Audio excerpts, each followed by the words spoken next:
Assalamualaikum warahmatullahi wabarakatuh. Perkenalkan, nama saya Lili Mutia Nasution, NIM 190200045. Di sini saya akan membahas PPT dari tugas sejarah seni rupa mancanegara. Perkembangan seni rupa Cina. Di sini terbagi lima bahasan, yang itu peninggalan dinasti Han, yang kedua perselen dari dinasti Qing, yang ketiga kerajinan logam dari zaman dinasti Qing dan Zhou, yang keempat dinasti Qin dan Han, yang kelima dinasti terakhir. Peninggalan dinasti Han. Salah satunya kaligrafi. Perkembangan dalam kertas dan penggunaan kuas dan tinta menyebabkan ledakan dalam penulisannya, dan kaligrafi akan tetap menjadi dua bentuk artistik yang paling penting di Cina selama 2 milenium berikutnya. Dengan menggunakan sikat rambut dinding dan tinta, sikat rambut binatang dan tinta yang merupakan campuran karom, pinus terkompres dan lem menipis. Ini salah satu contoh lukisan gambar Han. Selanjutnya, lukisan.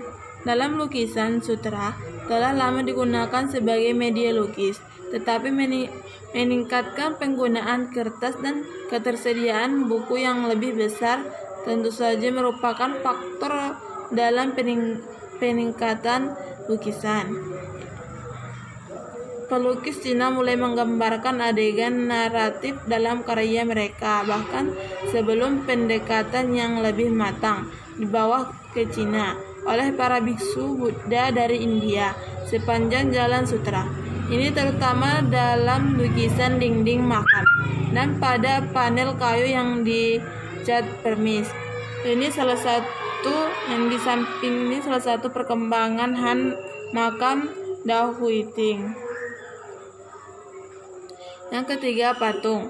Patung gerabah yang dicat dari wanita, pria, dan pelayan yang masih lajang adalah patung yang sangat umum.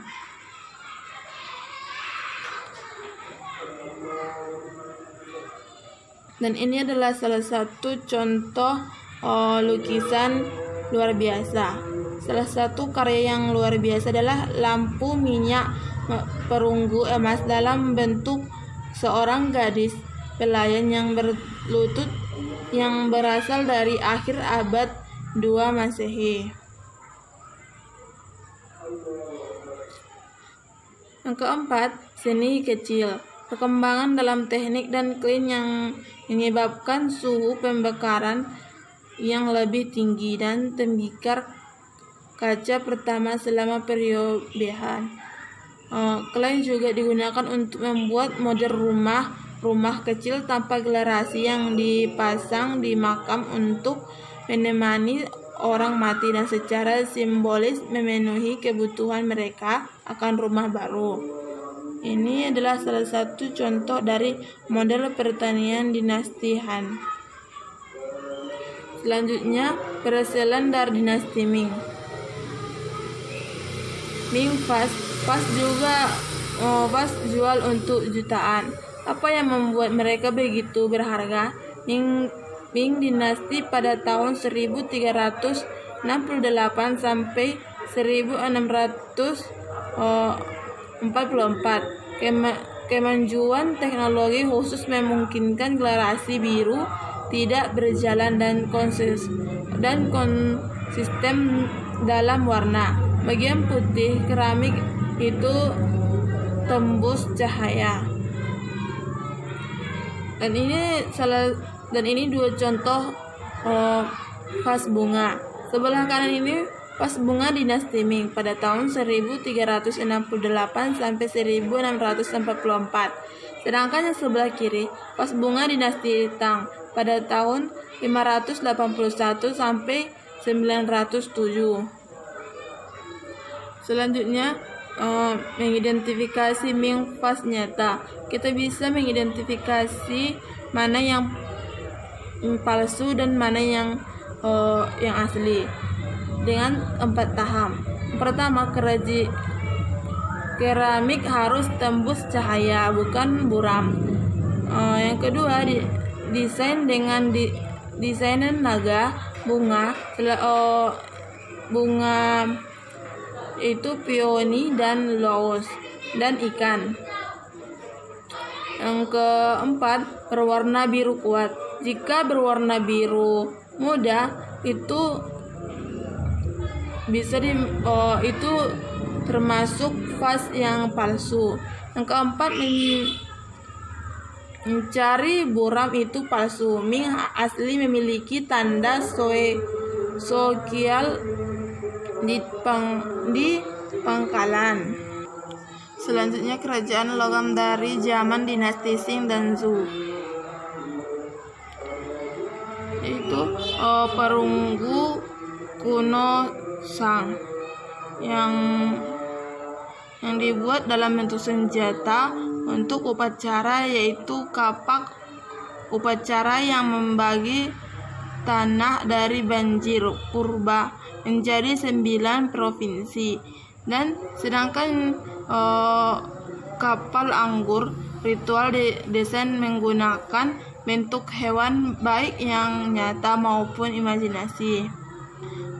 Dalam alat untuk persembahan Sang Denzun itu kuali, gelas, kendi, dan bejana. Dinasti Qin dan Han. Patung Qin yang paling awal dari Jinia di Cina, yaitu dalam bentuk pemanah berlutut. Yang kedua, pemanah yang berdiri. Yang ketiga, seorang jenderal. Dan yang keempat, serta seorang pejabat sipil. Namun mereka juga membuat patung dari pemain akrobatik.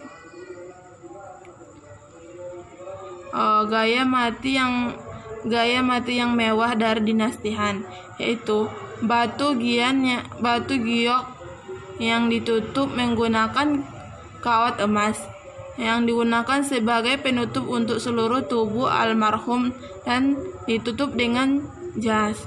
Sedangkan dalam penguburannya, pemakaman menawarkan 2 ukiran batu besar, yaitu logam dan singa besar yang berukuran 5 kaki panjangnya, diukur untuk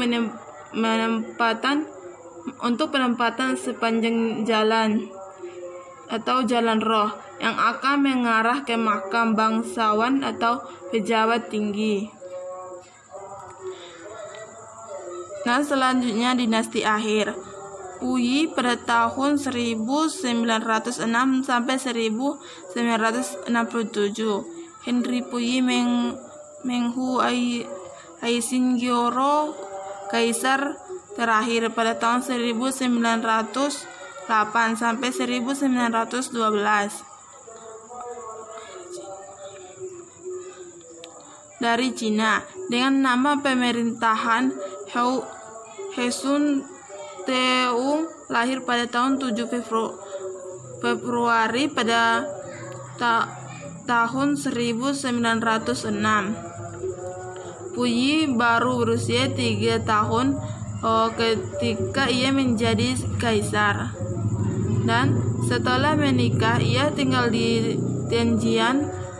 Tianjin adalah kota kosmopolitan, dan Puyi dan istrinya Elizabeth memiliki kehidupan sosial yang sibuk. Pada tahun 1934, dengan nama Angbe, ia menjadi kaisar negeri boneka Jepang Makhuko atau Makhurya, dan ia ditangkap oleh Rusia pada tahun 1945 dan disimpan sebagai pendeta mereka. Ini salah satu peninggalan dari masa Kaisar Puyi. Ini dekorasi sang anak kepada ibunya yang lahir di Cina dan menjalani hidupnya dengan Kekaisaran Puyi di Tianjin. Singkatnya saya mohon maaf, saya akhiri. Assalamualaikum warahmatullahi wabarakatuh.